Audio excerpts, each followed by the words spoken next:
Don Quixote भाग 3। कैदियों की मुक्ति और एक नई मुसीबत। डॉन क्विक्सोट और सांचो पांजा अपनी यात्रा पर लगातार आगे बढ़ रहे थे। एक दिन रास्ते में उन्हें कुछ हथियारबंद सैनिक दिखाई दिए। उनके साथ कई कैदी जंजीरों में बंधे हुए चल रहे थे। डॉन क्विक्सोट ने यह दृश्य देखा तो उसके मन में तुरंत एक विचार आया। ये बेचारे लोग निश्चित रूप से अन्याय का शिकार हैं। सांचो ने उसे समझाने की कोशिश की कि ये लोग अपराधी हैं और उन्हें सजा के लिए ले जाया जा रहा है। लेकिन डॉन क्विक्सोट के लिए बात इतनी सीधी नहीं थी। उसके अनुसार एक सच्चे शूरवीर का काम था बिना किसी डर के कमजोर और मजबूर लोगों की रक्षा करना। उसने कैदियों से पूछना शुरू किया कि उन्हें किस अपराध के लिए ले जाया जा रहा है। हर कैदी ने अपनी अपनी कहानी सुनाई। किसी ने अपनी गलती कम करके बताई, किसी ने अपनी मजबूरी बताई और किसी ने खुद को बिल्कुल निर्दोष बताया। डॉन क्विक्सोट ने उनकी बातें सुनी और उसे लगा कि इन लोगों के साथ बहुत बड़ा अन्याय हो रहा है। उसने सैनिकों से कहा, इन लोगों को तुरंत आजाद कर दो। सैनिकों ने उसकी बात नहीं मानी। डॉन क्विक्सोट ने फिर अपनी तलवार निकाल ली। अब सांचो समझ गया कि फिर कोई बड़ी मुसीबत आने वाली है। डॉन क्विक्सोट ने सैनिकों पर हमला कर दिया। अचानक वहां लड़ाई शुरू हो गई। कुछ कैदी भी इस मौके का फायदा उठाकर भागने लगे। आखिरकार डॉन क्विक्सोट ने उन्हें मुक्त करा दिया। उसे लगा कि उसने एक महान वीरता का काम किया है।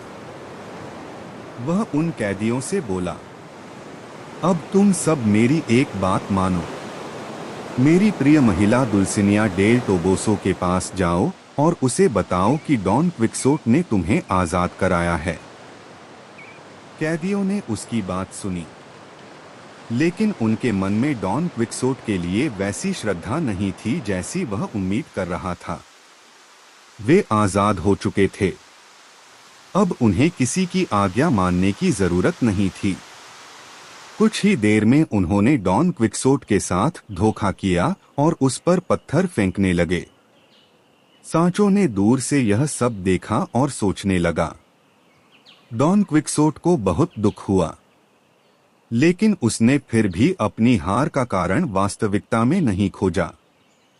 उसने सोचा कि उसके दुश्मनों ने जरूर कोई चाल चली होगी। यात्रा आगे बढ़ी, लेकिन अब दोनों को डर था कि सैनिक उनका पीछा कर सकते हैं। इसलिए वे एक पहाड़ी और सुनसान इलाके की ओर निकल गए।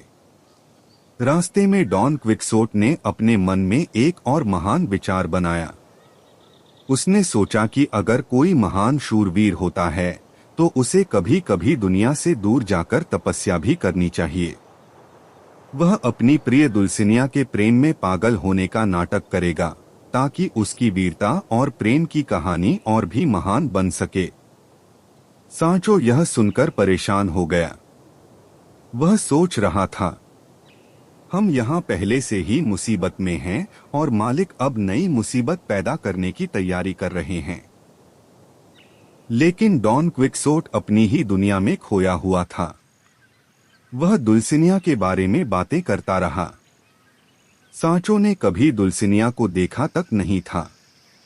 वह जानता था कि वह एक साधारण ग्रामीण महिला है, लेकिन डॉन क्विक्सोट के लिए दुल्सिनिया एक महान राजकुमारी थी। यही डॉन क्विक्सोट की दुनिया की सबसे अजीब बात थी। वह लोगों को वैसा नहीं देखता था जैसे वे वास्तव में थे। वह उन्हें वैसा देखता था जैसा वह उन्हें अपने सपनों में देखना चाहता था। और शायद यही कारण था कि उसकी कहानी केवल हंसी मजाक की कहानी नहीं थी। उसके भीतर एक गहरी बात छिपी थी। हर इंसान अपने मन में एक दुनिया बनाता है। कभी वह दुनिया उम्मीदों से भरी होती है, कभी प्रेम से और कभी सपनों से। डॉन क्विक्सोट की दुनिया में सपने इतने शक्तिशाली थे कि उन्होंने वास्तविकता को भी बदल दिया था। दोस्तों, अगर आपको डॉन क्विक्सोट की यह हिंदी कहानी पसंद आ रही है तो ऐसी ही ज्ञानवर्धक और रोचक कहानियों के लिए पीबी ज्ञान ऑफिशियल को सब्सक्राइब कर लीजिए।